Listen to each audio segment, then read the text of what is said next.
بسم اللہ الرحمن الرحیم۔ جب دنیا میں ہر طرف شرک و کفر کی آوازیں ہر جگہ سے شروع ہو گئیں اور پوری دنیا میں بت پرستی جیسی بدترین لعنت نے دنیا والوں کو اپنے اندھیروں میں چھپا لیا، انسان ذات نے اپنے کریم رب کی بندگی چھوڑ دی اور درندوں جیسی زندگی گزارنے کا آغاز کر دیا۔ جہالت اور گمراہی کی وجہ سے اپنے خدا کے رشتوں کو بھلا دیا، اپنے جکڑ کے ٹکڑوں کو زندہ درگور کرنے جیسی ملعون رسومات کو اپنا مقصد بنایا اور پھر سینکڑوں برائیاں اپنے وجود میں شامل کر دی اور ہر سمت اندھیرا ہی اندھیرا ہو گیا۔ اس وقت اللہ تعالیٰ کی ذات کو انسان ذات کی حالت پر رحم آ گیا اور اپنے محبوب پیغمبر حضرت محمد مصطفیٰ صلی اللہ علیہ وآلہ وسلم کو دنیا کا آخری پیغمبر و ہادی بنا کر دنیا میں انسان کی رہنمائی کے لیے پیدا فرمایا۔ جب نبی مکرم حضرت محمد صلی اللہ علیہ وآلہ وسلم نے اپنی زبان اطہر سے اپنے پروردگار کا پیغام لوگوں تک پہنچانا شروع کیا تو لوگوں رسول مکرم صلی اللہ علیہ وآلہ وسلم کو اس پیغام سے روکنے کی کوشش شروع کر دی، اور جس شخص نے آپ علیہ الصلوۃ والسلام کے پیغام کو قبول کیا اس پر مصیبتوں کے پہاڑ گرانے شروع کر دیے اور طرح طرح کی اذیتیں دینا شروع کر دی۔ لیکن یہ شمع رسالت کے پروانے، آسمان نبوت کے چمکتے ستارے، بستان نبوت کے مہکتے پھول، آفتاب رسالت کی چمکیلی شعاعیں اور آغوش نبوت کی وہ ہستیاں اپنے آقا حضرت محمد صلی اللہ علیہ وآلہ وسلم پر اپنی جانیں، مال، اولاد قربان کرنے کے لیے تیار ہو گئے، لیکن اس رسول محترم حضرت محمد صلی اللہ علیہ وآلہ وسلم کے دامن کو چھوڑنے کا تصور بھی نہیں کیا۔ اس وقت رب کائنات نے ان مقدس ہستیوں کے متعلق ارشاد فرمایا ہے، یہی وہ لوگ ہیں جن کو اللہ تعالی نے ہدایت دی اور یہی عقل والے ہیں۔ جب ان مقدس ہستیوں نے اپنے ان خود ساختہ معبودوں کی غلامی کو چھوڑ کر ایک خدا کی غلامی اختیار کی تو انہیں لوگوں نے وہ تکالیف دینا شروع کر دی جن کو پڑھ کر انسان کانپ اٹھتا ہے۔ لیکن سلام ہے ان صحابہ کرام رضوان اللہ تعالی علیہم اجمعین کو جنہوں نے اپنی جانیں اسلام کی خاطر قربان کر دی، لیکن اپنے نبی کے پیغام کو اپنے دل سے نکالنے کا تصور بھی نہیں کیا۔ ان مقدس ہستیوں کے واقعات کو پڑھ کر ایک مسلمان کا ایمان شک و شبہت سے بالکل پاک ہو جاتا ہے اور ہر قدم پر اپنی کامیابی کا یقین زیادہ بڑھ جاتا ہے۔ حضرت یاسر بن عامر رضی اللہ تعالی عنہ یمن کے باشندے تھے۔ یہ آپس میں 4 بھائی تھے۔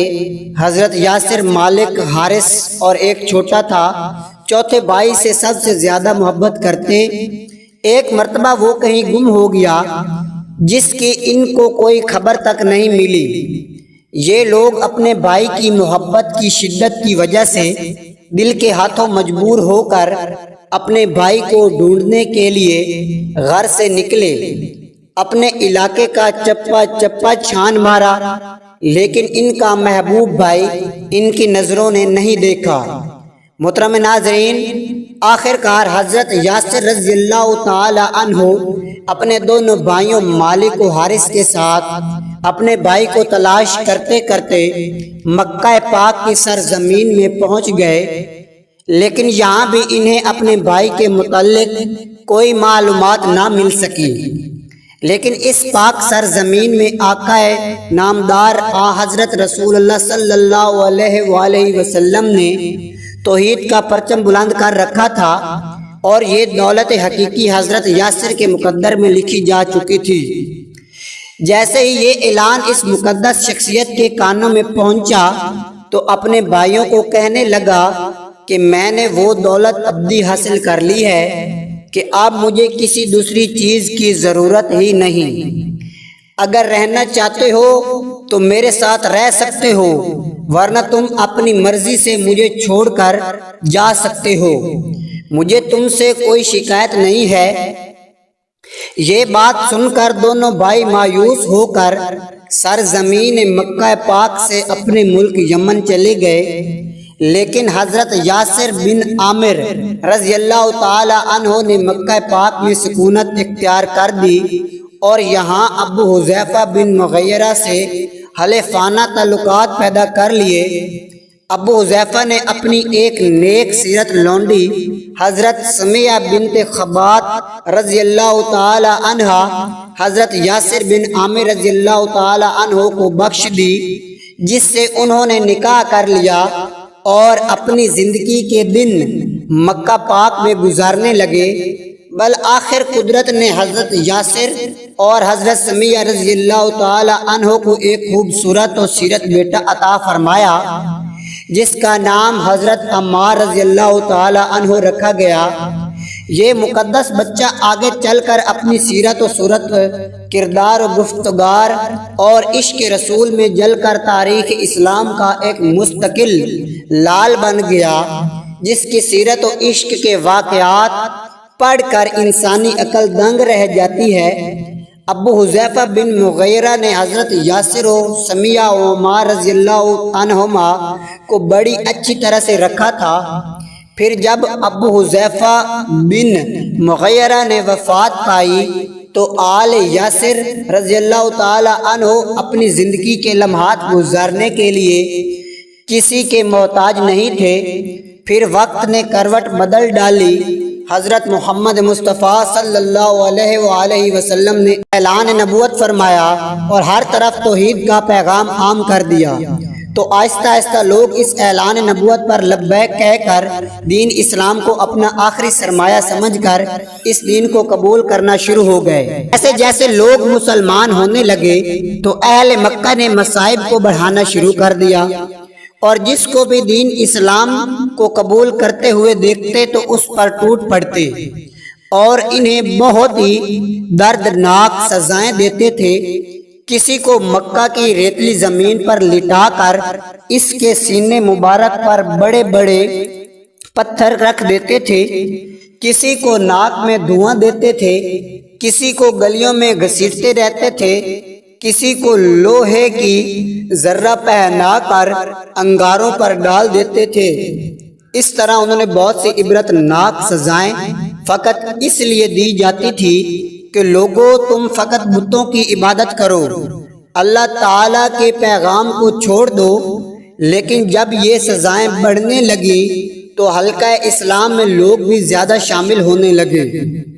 محترم ناظرین، اور توحید کے پر ستاروں نے عزائم کفار کو دیکھ کر اپنا جان مال اولاد قربان کر دیا، لیکن اب ان ظالموں سے آنکھوں میں آنکھیں ملا کر فرماتے تھے، اب دنیا کی کوئی طاقت ہمارے سینوں میں سے دین اسلام کی محبت کو مٹا نہیں سکتی۔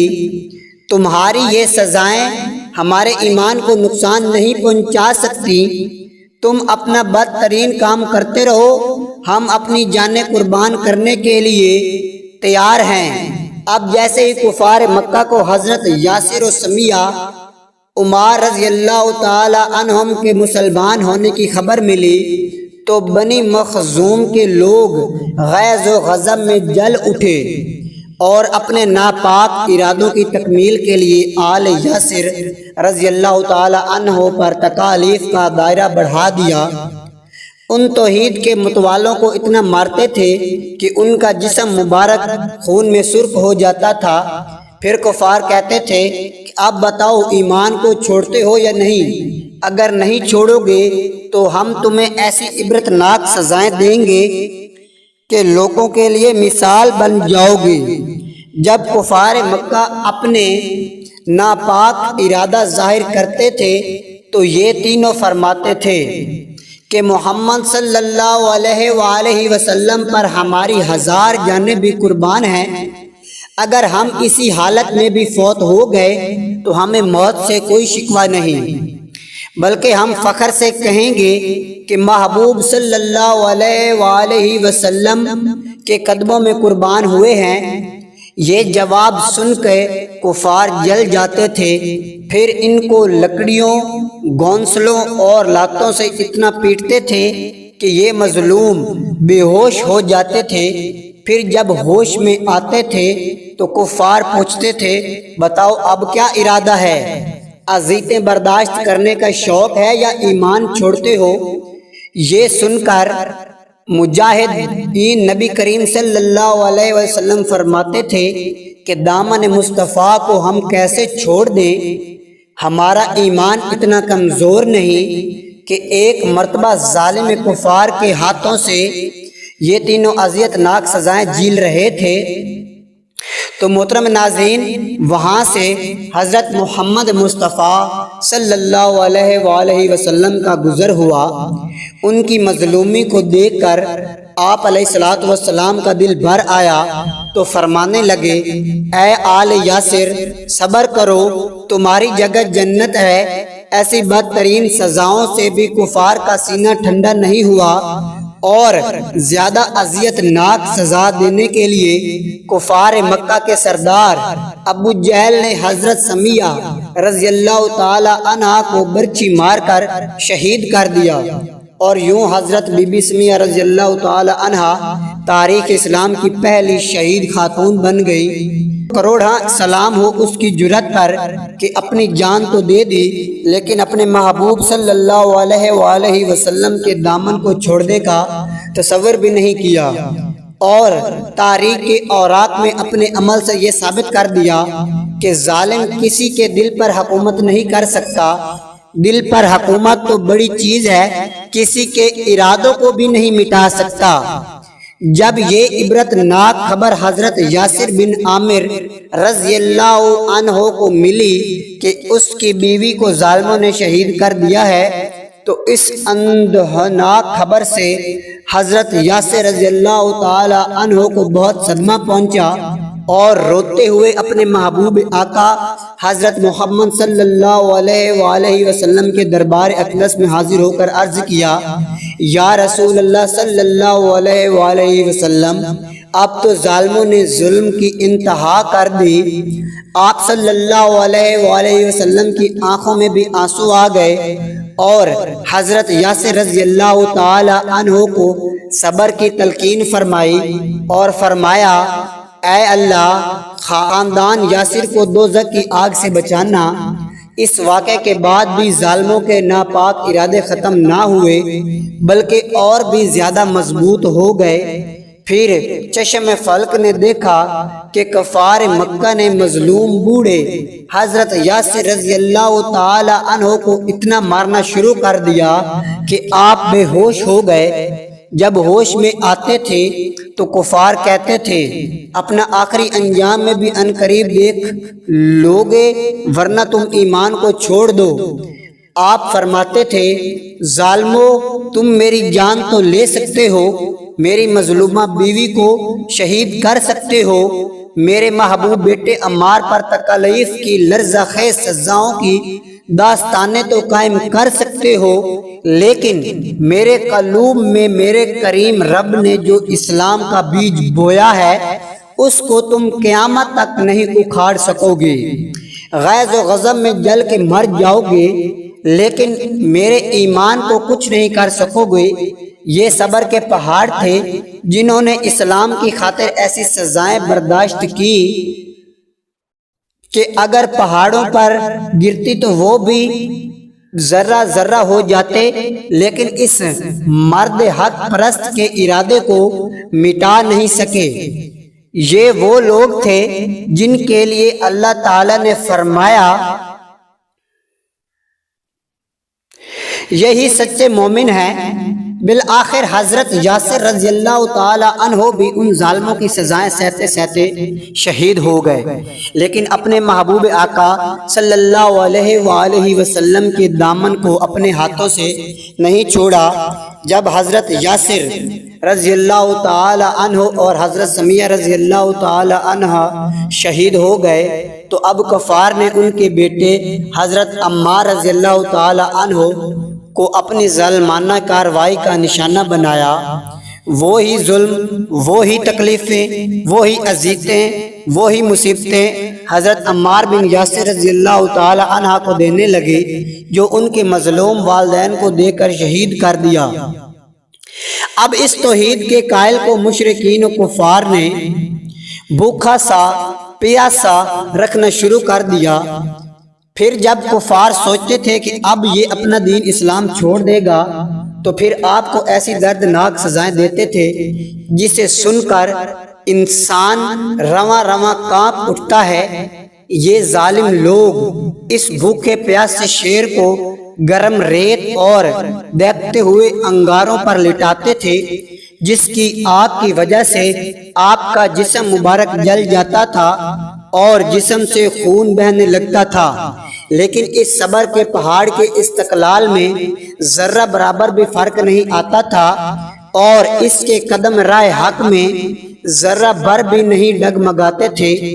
ایک مرتبہ جب ظالموں نے آپ کو دکتے ہوئے انگاروں پر لٹا رکھا تھا تو اس وقت اتفاق سے میرے پیارے آقا مولا حضرت محمد مصطفیٰ صلی اللہ علیہ وآلہ وسلم کا اس جگہ سے گزر ہوا۔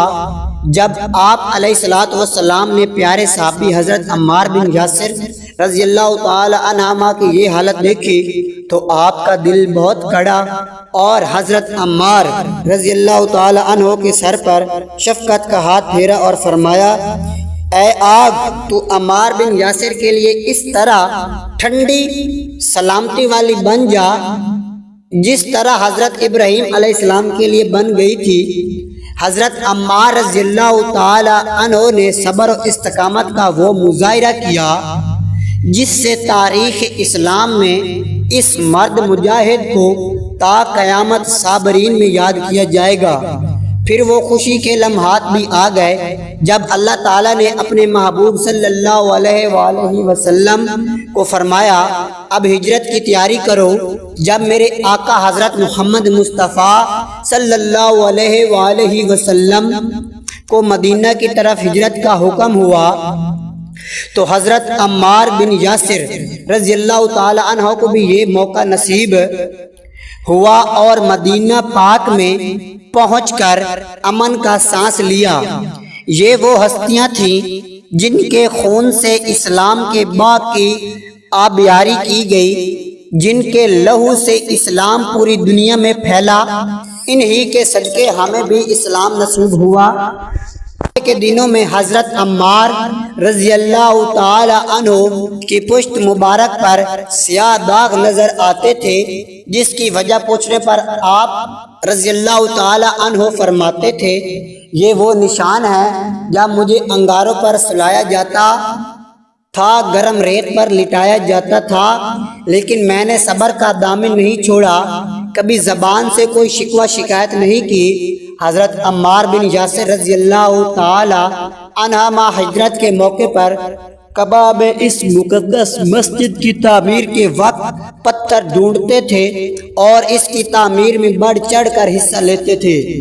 یہ اسلام کی سب سے پہلی مسجد تھی جس کی تعمیر کے وقت آپ سب سے زیادہ اینٹیں اٹھاتے تھے اور یہ رجز پڑھتے تھے، ہم مسلمان ہیں، ہم مسجد بناتے ہیں۔ پھر جب آپ مدینہ پاک میں اپنے محبوب آقا حضرت محمد صلی اللہ علیہ وآلہ وسلم کے دربار اقدس میں رہنے لگے تو ساری مصیبتیں، تکلیفیں، اذیتیں ختم ہو گئیں۔ پھر جب اللہ تعالیٰ نے جنگ بدر میں کفار مکہ کو ذلیل و خوار کیا اور اس جنگ میں ابو جہل جیسے ظالم لوگ مارے گئے تو میرے آقا و مولا حضرت محمد صلی اللہ علیہ وآلہ وسلم نے حضرت عمار بن یاسر رضی اللہ تعالی عنہما کو فرمایا کہ اللہ تعالیٰ نے تمہاری ماں کے قاتل کا بدلہ لے لیا۔ حضرت عمار بن یاسر رضی اللہ تعالی عنہ نے حضور صلی اللہ علیہ وآلہ وسلم کے ساتھ تقریباً سب جنگوں میں شامل ہو کر شجاعت حاصل کیا تھا۔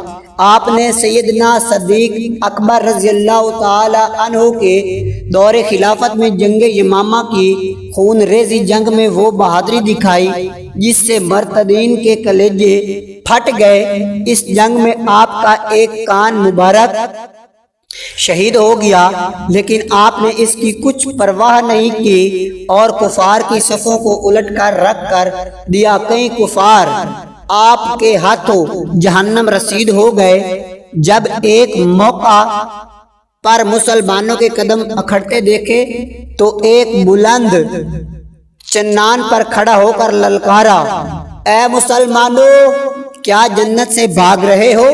میں عمار بن یاسر ہوں۔ ادھر پلٹوان کی للکار سن کر وہ پلٹ پڑے اور مرتدین کو اپنی تلواروں پر رکھ لیا۔ یہ مرد کلندر، مرد مجاہد صحابی رسول حضرت عمر فاروق رضی اللہ عنہ کی خلافت میں کوفے کے گورنر رہے اور انصاف کے تقاضوں کو پورا کر کے دکھایا۔ پھر اس صحابی رسول صلی اللہ علیہ وسلم کو جنگ صفین میں حضرت علی رضی اللہ تعالی عنہ کی طرف سے داد شجاعت دیتے ہوئے شہادت نصیب ہوئی۔ رسول اللہ صلی اللہ علیہ وسلم نے ایک بار وضو کے بعد پہننے کا ارادہ فرمایا، لیکن دیکھا کہ اچانک آپ صلی اللہ علیہ وسلم کا موزہ ایک عقاب اٹھا کر لے گیا۔ آپ